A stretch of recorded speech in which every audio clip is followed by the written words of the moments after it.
Hello and welcome you all to our YouTube channel. आज हम लोग एडुटेरिया का बिहार बजट 2024-25 करने जा रहे हैं। एक्चुअली यह बिहार बजट किसी भी प्रकाशन का हो, इसमें महत्वपूर्ण बातें वही होती हैं और ये अपने एग्ज़ाम के दृष्टिकोण से बहुत ही ज़्यादा इम्पोर्टेंट होता है। इसमें से अलग अलग प्रकार की स्कीम से क्वेश्चन हमें देखने के लिए मिलते हैं और फिजिकल डेफिसिट्स या रेवेन्यू डिफिसिट या कहीं राजकोषीय घाटा वगैरह भी हमें एग्ज़ाम में देखने के लिए मिलता है। तो आज हम लोग इससे बिहार बजट 2024-25 को कंप्लीट करेंगे और इससे जुड़े क्वेश्चंस को सॉल्व करने में फिर आसानी रहेगी।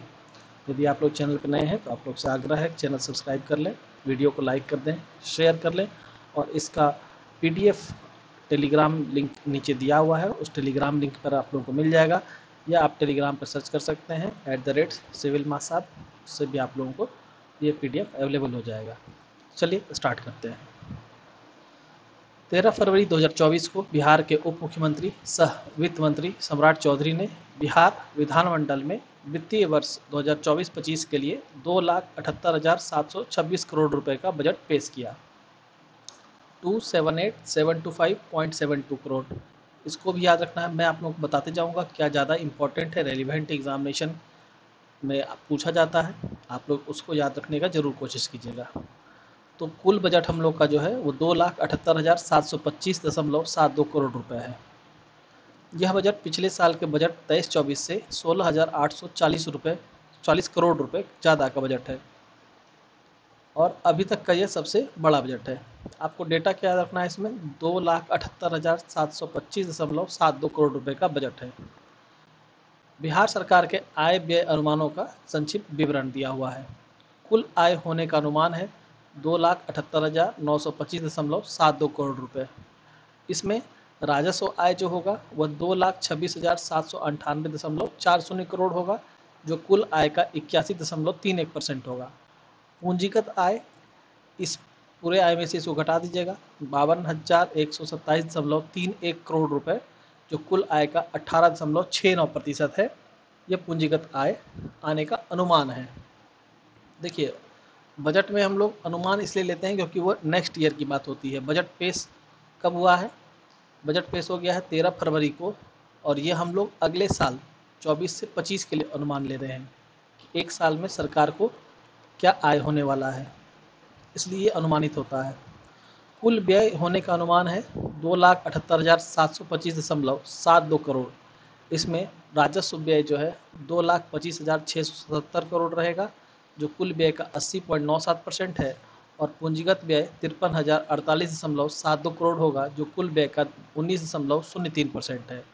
देख लिया, आप लोग चाहे तो सारा डेटा याद कर सकते हैं, नहीं तो मैं जो कह रहा हूँ राजस्व आय आप लोग याद कर लीजिए कि राजस्व आय कितना होने वाला है। परसेंटेज में ज़्यादा याद रखने की कोशिश कीजिए और कुल आय कितना है 2,78,925.72 करोड़, इसको भी याद रखने की कोशिश कीजिएगा। किस मद में 2023-24 का अनुमान क्या था और 2024-25 का बजट अनुमान क्या है, यह देखेंगे। तो जीएसडीपी जो है हमारा 2023-24 में 8,60,238 करोड़ का अनुमान था और इस साल 2024-25 में 9,76,514 करोड़ का अनुमान है। राजकोषीय घाटा वेरी इंपॉर्टेंट, यह पूछा ही जाता है एग्जाम में। राजकोषीय घाटा 76,465 करोड़ अनुमानित था 2023-24 का, जो कि जीएसडीपी का 8.89% था। जबकि 2024-25 की बात करें तो 29,095.43 करोड़, जो जीएसडीपी का 2.98% है, यह अनुमानित है। एकदम वीवीआई अगर आप कहिए तो मैं आपको यह डाटा कहूँगा, 29,095.43 करोड़, जो जीएसडीपी का कितना परसेंट है, 2.98% है। राजस्व घाटा 35,529.56 करोड़ है और यहाँ पर इस साल में 1121.40 करोड़, यहाँ आप माइनस देख रहे होंगे। माइनस इसलिए क्योंकि घाटा नहीं बल्कि यहाँ पर राजस्व अधिशेष होने वाला है। अगर आप लोगों ने बजट पढ़ा है तो आप लोग समझ रहे होंगे कि अधिशेष क्या होता है। जो हम लोग खर्च कर रहे हैं उससे ज़्यादा अगर हमारा इनकम हो जाए तो हमें क्या होगा, पैसा हमारे पास बच जाएगा, तो उसी को हम लोग अधिशेष कहेंगे। तो सरकार जो खर्च कर रही है उससे 1121.40 करोड़ रुपए ज़्यादा आमदनी होने का, आय होने का अनुमान है, इसलिए यहाँ पर 1121.40 करोड़ राजस्व अधिशेष है। प्राथमिक घाटा की बात की जाए तो 23-24 में 58,111.22 करोड़ और इस वर्ष यानी 24-25 में 8,569.24 करोड़ का अनुमान है। अब बजट 24-25 के आंकड़े हम लोग देख लेते हैं एक बार। बिहार का जीएसडीपी की अगर बात करें तो 9,76,514 करोड़ रुपए है। ये भी इम्पोर्टेंट, याद कर लीजिए। बजट का आकार तो याद करना ही है, 2,78,725.72 करोड़। योजना में व्यय होगा 1 लाख करोड़ का, ये तो एकदम स्ट्रेट वैल्यू है। यह कुल व्यय का 35.88% होगा। गैर योजना मद पर जो व्यय होगा वह 1,78,706 करोड़ का होगा, जो कुल व्यय का 64.12% है। सामान्य सेवाओं पर जो खर्च होगा वो 4,731.42 करोड़ होगा। सामाजिक सेवाओं पर 6,077.05 करोड़ होगा। आर्थिक सेवाओं पर 18,607.44 करोड़ होगा। अगेन मैं कहूँगा यह इम्पोर्टेंट है। राजस्व अधिशेष जो है वो 1121.40 करोड़, जो कि जीएसडीपी का 0.11% है। दोनों फिगर को याद रखना है आपको, इसको भी और इसको भी। मैं आपको एक बात बता दूं, 78 बीपीएससी सॉरी इसके पहले 69 बीपीएससी का जो एग्ज़ाम हुआ था उसमें आर्थिक सर्वेक्षण के इस डेटे में से कोई डाटा नहीं आया था, लेकिन टिल 68 तक जो एग्ज़ाम हुए थे उस सब में 2 क्वेश्चंस यहाँ से निश्चित रूप से आते रहे हैं। इसलिए हम लोग इसको छोड़ कर नहीं चल सकते हैं कि क्योंकि सिर्फ एक 69 बीपीएससी में नहीं पूछा गया है तो इस बार नहीं पूछा जाएगा। ये वेरी वेरी इंपॉर्टेंट होता है। हालांकि इसके अलग अलग जो स्कीम्स हैं उनमें से क्वेश्चंस देखने को मिलते हैं, तो इसलिए इसको करके ही जाना है। अब हम लोग देखेंगे कि रुपया जो सरकार के पास है वो कहाँ से आता है। तो सबसे बड़ा शेयर आप देख पा रहे होंगे इसमें, यह शेयर सबसे बड़ा है 40.52% का। अगर टोटल को 100 मान लें तो ये प्रतिशत में हो जाएगा। 40.52% जो पैसा आता है सरकार के पास, बिहार सरकार के पास, वह केंद्रीय करों में राज्य का अंश होता है। जैसे विभिन्न कर जो केंद्र सरकार लेती है उसमें राज्यों का जो अंश होता है उसमें 40.52% बिहार का हिस्सा है। राज्य सरकार के कर राजस्व से 19.47% आता है, जो सेकेंड हाईएस्ट है। थर्ड की अगर बात की जाए तो केंद्र सरकार से जो सहायता अनुदान मिलता है 18.70%। चौथा अगर बात की जाए तो चौथा पैसा सरकार के पास आता है लोक ऋण से।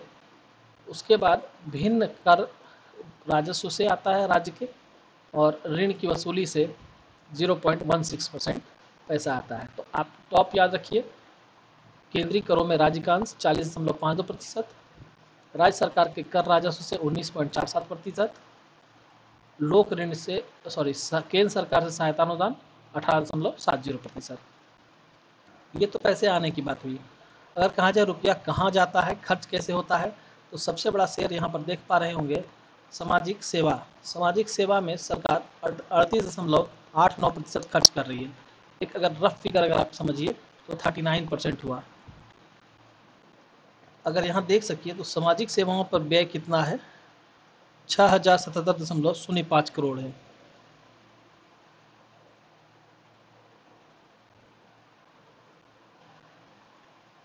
इसके बाद सेकंड अगर देखा जाए, सामान्य सेवाएं जो हैं इन पर 29.95 यानी लगभग 30% का व्यय है।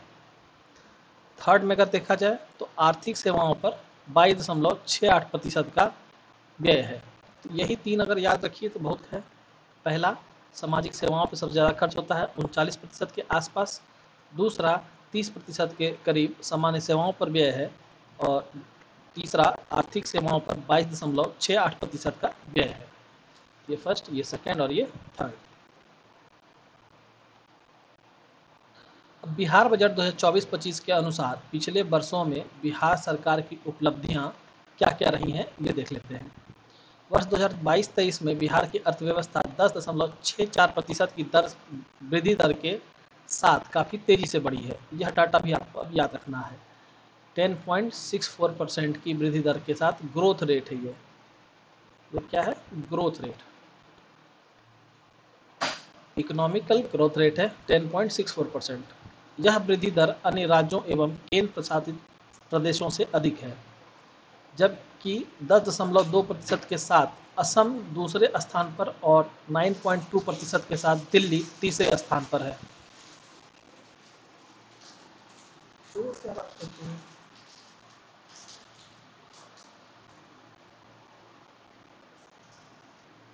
अब है सकल राज्य घरेलू उत्पाद के आकार बढ़कर 2022-23 में यह 4.42 लाख करोड़ रुपए आधार मूल्य पर हो गया है। यानी जीएसडीपी का आकार जो है वो 22-23 में कितना हो गया है? 4.42 लाख करोड़ रुपए। देखिए इसमें आपको डाटा ज़्यादा मिलेगा, स्कीम्स जो होंगी उनमें भी कुछ ना कुछ डेटा मिल सकता है, तो उसका भी ख्याल रखेंगे। शिक्षा के क्षेत्र में प्राथमिक, उच्च प्राथमिक और माध्यमिक स्तरों पर ड्रॉप आउट में भारी गिरावट दर्ज हुई है।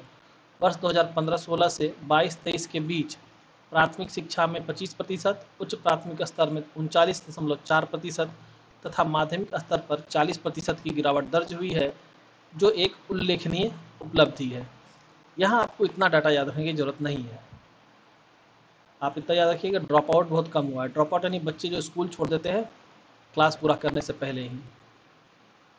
अनुसूचित जाति एवं अनुसूचित जनजाति के बच्चों की शिक्षा के द्वारा उनके सपनों को साकार करने के लिए राज्य सरकार ने सभी 66 अनुसूचित जाति आवासीय विद्यालय एवं 21 अनुसूचित जनजाति आवासीय विद्यालयों को 10+2 स्तर तक उत्क्रमित करने का निर्णय लिया है। प्रत्येक आवासीय विद्यालय में सीटों की संख्या को 400 से बढ़ाकर 720 करने का निर्णय लिया गया है। स्वच्छता के क्षेत्र में उपलब्धि के तहत भारत सरकार के जल शक्ति मंत्रालय के द्वारा जीविका को स्वच्छता ही सेवा के अंतर्गत पुरस्कृत किया गया है। संस्थागत प्रसव के मामले में जहां बिहार में 2005-6 से 2019-20 की अवधि में 55 से अधिक 56.3% अंकों की वृद्धि हुई है।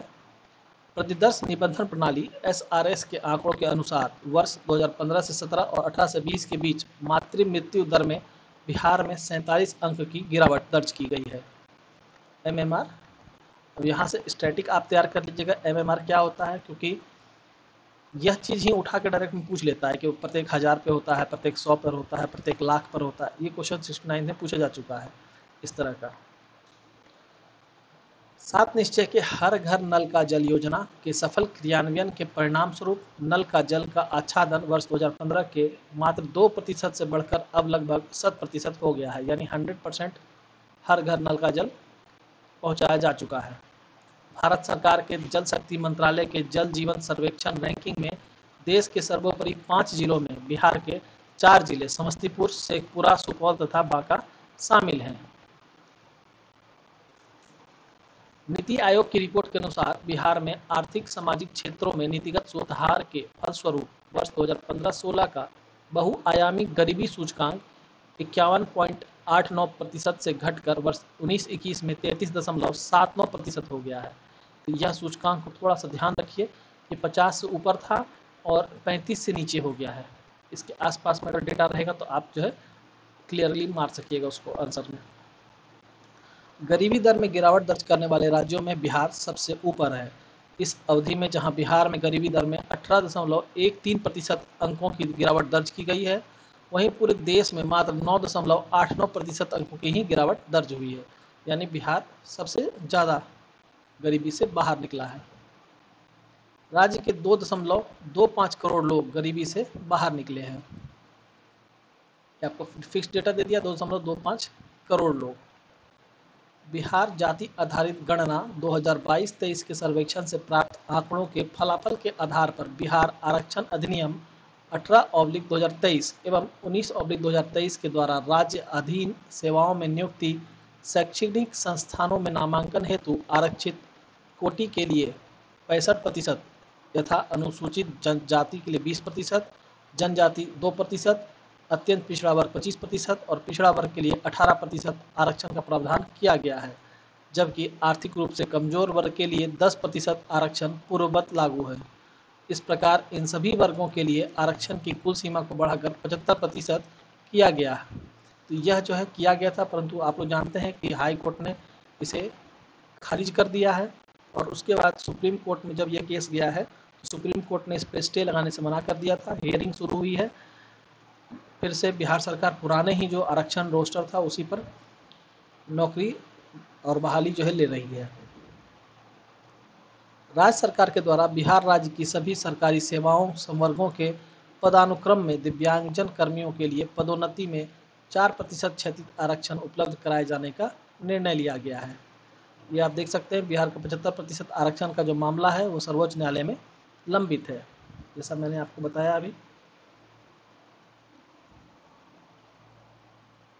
जाति आधारित सर्वेक्षण में 94 लाख परिवार आर्थिक रूप से गरीब चिन्हित हुए हैं, जिनके उत्थान के लिए परिवार के कम से कम एक सदस्य को बिहार लघु उद्यमी योजना के तहत स्वरोजगार हेतु अधिकतम 2 लाख रुपए अनुदान देने की योजना स्वीकृत हुई है।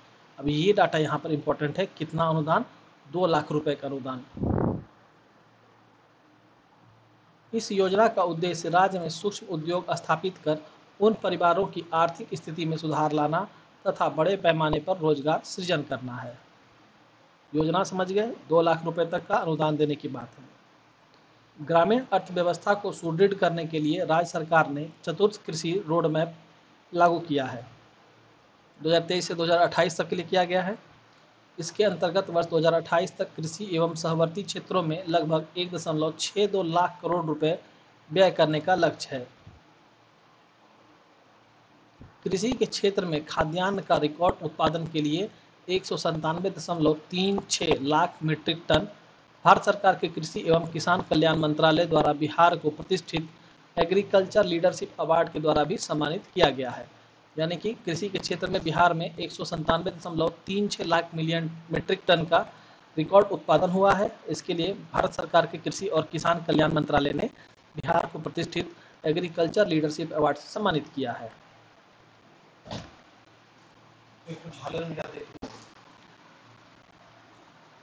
नहीं मिला, अभी तक बैठ रहे हैं।